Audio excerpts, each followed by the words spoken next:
A powerful upcoming event will give each guest a taste of how it might feel to be one of the many underprivileged who are battling poverty and hunger every day in our community. PVPA instructor Lee Ellen Figueroa and students McKenna Karen and Eliza Banish join us this morning with the details. Ladies, so nice to have you here and to hear about this wonderful event that you've put together.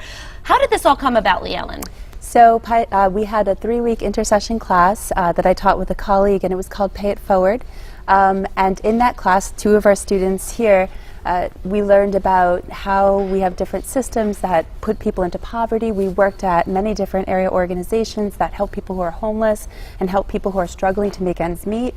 And then after that happened, the students weren't done. They wanted to continue with what they had learned. So in 3 weeks, they were inspired to do more and continue to help others. So you did a lot to really show these students what is really happening in our community that a lot of us don't get to see. It was very powerful. How did this impact you, McKenna?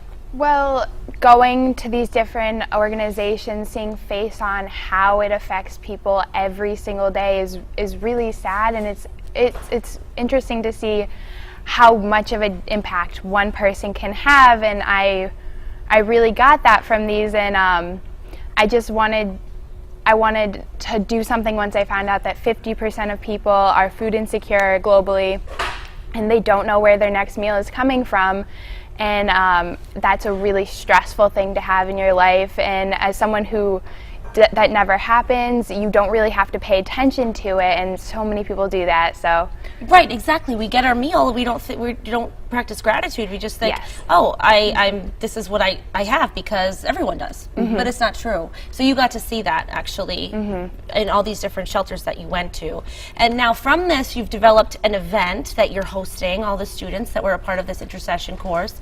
Now, Eliza, tell us about the event, the Pay It Forward Banquet. The Hunger Banquet is going to be sort of this social experience type event where people will come in and they'll get their meal, and it's going to be not sort of, you know, the general, you come in, you get your food, you sit down, you hear some people's talk, you have a discussion, and you leave. It's going to be more of this whole night, this whole event where we'll have speakers and people who will really come in, and you'll learn about the ways that hunger and poverty affect the people in the Pioneer Valley and in Western Massachusetts where we live. And that's sort of our goal, is to explain that, you know, it is here. It doesn't matter that, you know, it might not be next to you, but it is here, and it is important. Yes, and it could be your neighbor, and you wouldn't even know it. And so, and you don't want to give too many specifics, because this is an event like no other, where it is a social experience. So not only we hear it all the time, you know, people, you know, a certain percentage of people are food insecure in our community, but we kind of say, okay, well, I don't see them. Is that really happening? This is a wonderful way for people to see and experience what is happening. And I think it's really important too for people to know that by coming, not only are they going to help raise funds for worthwhile organizations, but they're going to be supporting youth who are trying to make a difference. You know, this movement, this event really came from the students, and so we hope that people will attend and make it powerful and amazing, because we really want our youth to learn that they can make a difference by taking action. Because no one should ever go hungry. And now you're making a difference. So it's May 15th. It's a Friday evening from 6 to 8, World War II Club in Northampton. $8 in advance for tickets or $10 at the door. Congratulations on putting all of this together. It's so inspiring to see what you've done. Thank you. And hopefully I can make it. Thank you, ladies. Great to have you. Still ahead on the show.